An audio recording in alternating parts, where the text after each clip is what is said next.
When it comes to exporting oil, Russia has now lost the Black Sea. It is Sunday, November 16th, 2025. My name is Darren Gerdes. I'm just a professor trying to provide context for you in the war in Ukraine. So over the last few days, these Black Sea terminals have all been hit. There's only a handful of them.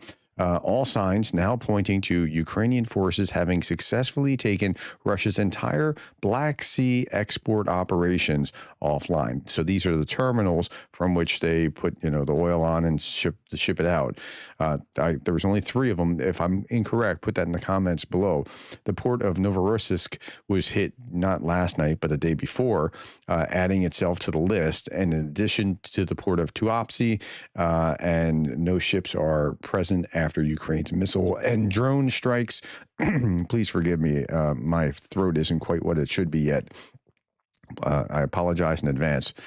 No ships are present after Ukraine's missile and drone strikes, with Russia's 2.2 million barrel per day export business there now defunct. So it looks like, again, if this is correct, and I'm not 100% because this isn't like my main business, right? I'm just going by the news reports, but that all Black Sea operations are offline. If that's the case, then all you have to do is focus on what's going on in the Baltic Sea and deal with that after this. I mean, that's the next major step.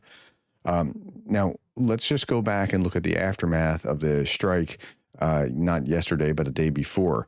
Okay, Novorossiysk, the cost of this, 4 S-400 launchers, $100 million, 2 96N6 early warning radars, $100 million, 2 96 and 92N6 target designation radars, $250 million, subtotal of $450 million, not counting off the Cook missiles or other things that were related. Just going after their air defense system there.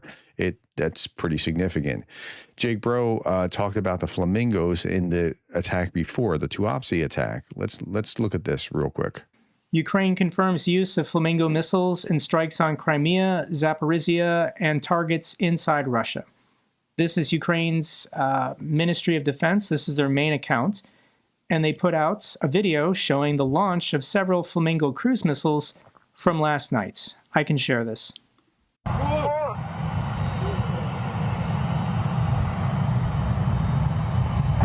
That's a flamingo missile going up in the air, right? And he's going to show 4 or 5 of them. And then I want to show you this. Are they?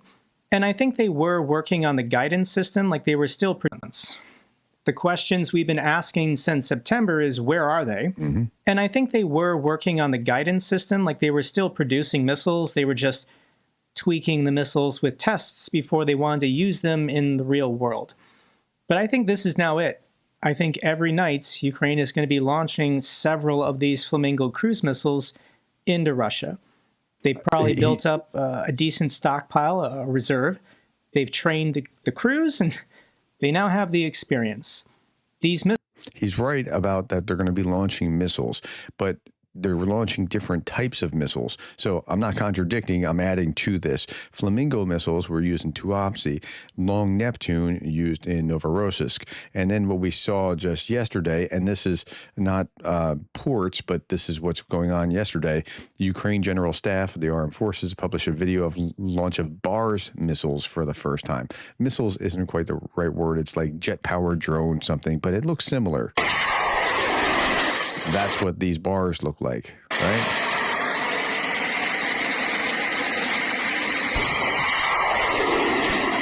Okay, so they're going to be using these as well. Now, what was hit last night? An oil refinery in the Samara region of Russia has been struck by Ukrainian defense forces, according to the General Staff.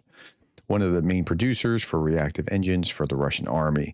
Drone storage facility has also been hit. Let's talk about the drone storage facility. It's a drone storage facility for the Rubicon drone depot, the Rubicon forces that go after Ukrainian drone operators. Their drone depot was hit. That's a very positive element here. That's really good news. The UAV storage site and a fuel transfer station in occupied Donetsk.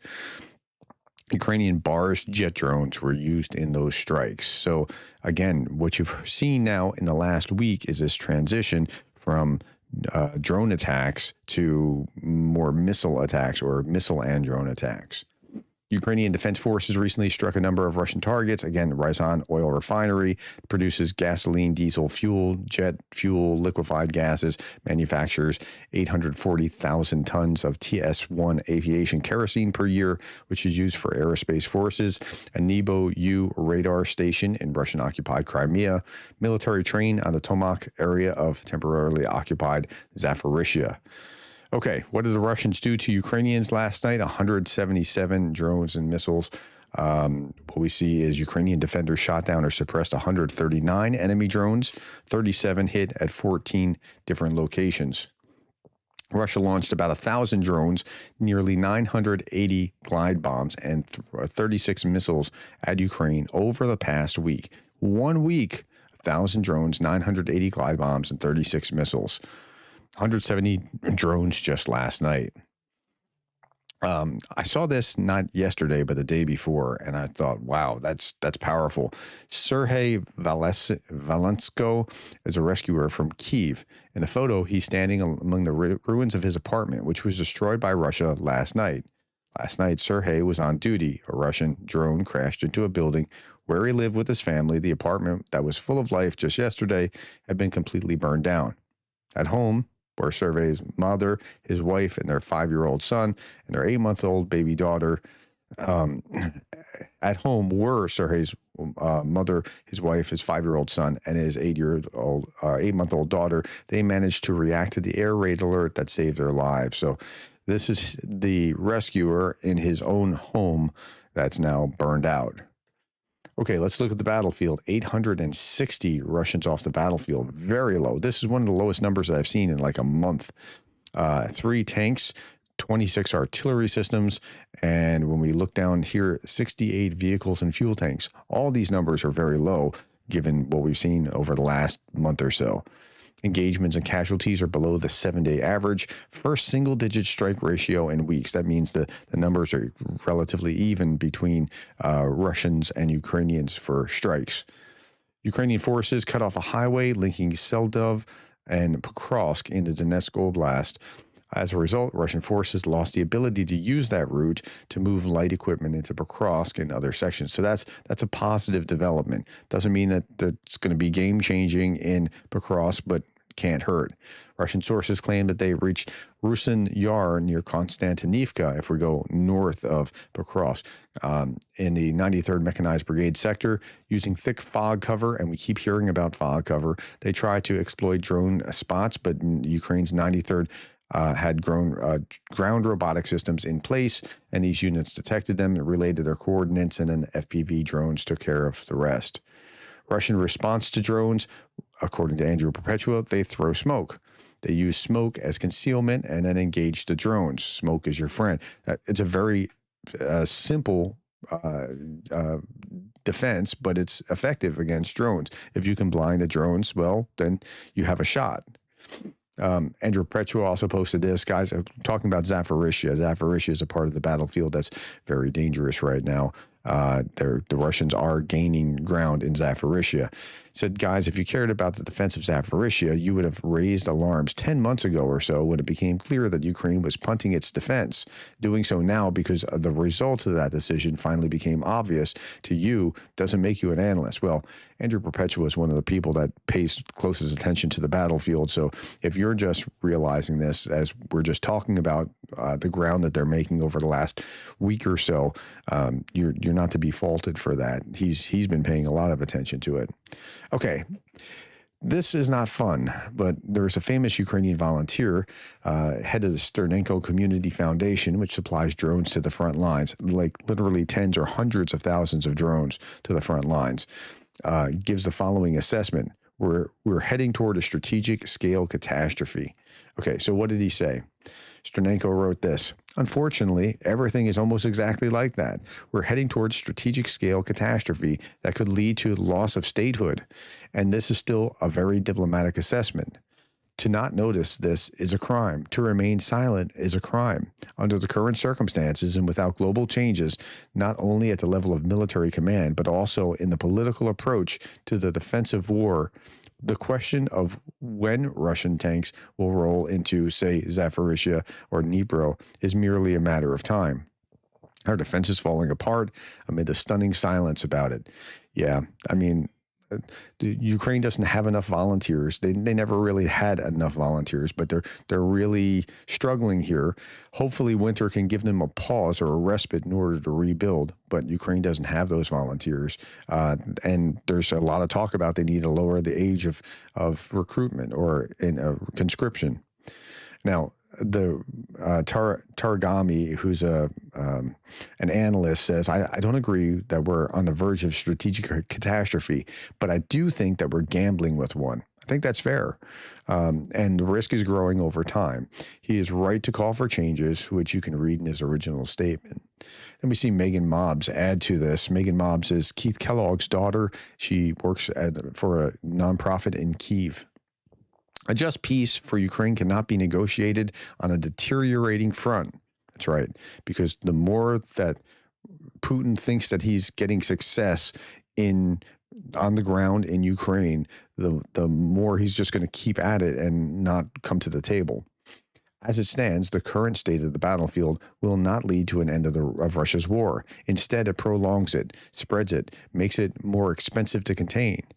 I know Ukraine's resilience is unquestionable, but the political military decisions shaping its defenses are undermining the very forces fighting to hold the line and straining the system to the point of risking significant consequence.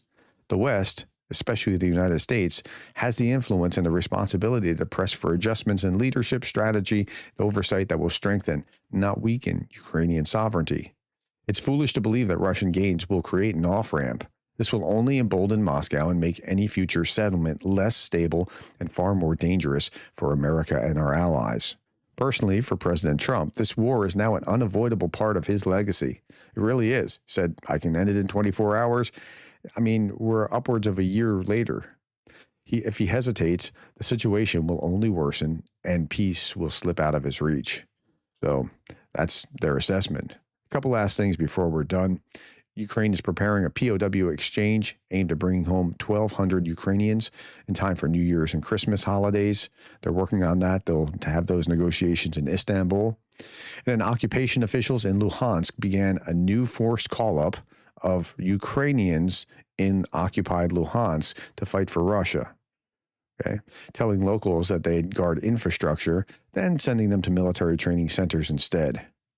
A broad Kremlin reserve call-up is underway, spreading across 19 regions of Russia as of a week ago. Now, I saw this map from the Ministry of Foreign Affairs putting this out. Zakharova says the Romanovs left a huge legacy. Now, they're cherry-picking a time, right? But okay. But there was no such geographical designation as Ukraine during the 3 centuries of their rule. This is what infuriates the would-be defenders of Ukraine's national memory who are trying to force people to forget our history, as they're saying it's just Russia. Now, they're conveniently forgetting that there was a Ukraine before that, there was a Ukraine after that, and Ukrainian people have always considered themselves different people. But just use the logic here. You have the Luhansk People's Republic, so-called People's Republic, because you have the right, you're defending their right to self-determination. But what about their right to self-determination in the rest of Ukraine? They don't want to be Russia. And so, like, if you just follow the logic, it doesn't make sense. Okay. Last bit by Darth Putin. On this day in 1998, Ukraine demolished first of 44 Tu-95 and Tu-160 strategic bombers at the Air Force Base as part of a written promise that we would never invade them. Yeah. Well, that didn't work out so well. All right, my friends, that's all that I have. Thank you for the time, the likes, the shares, and the subscribes, and thank you for being the kind of person who cares about Ukraine.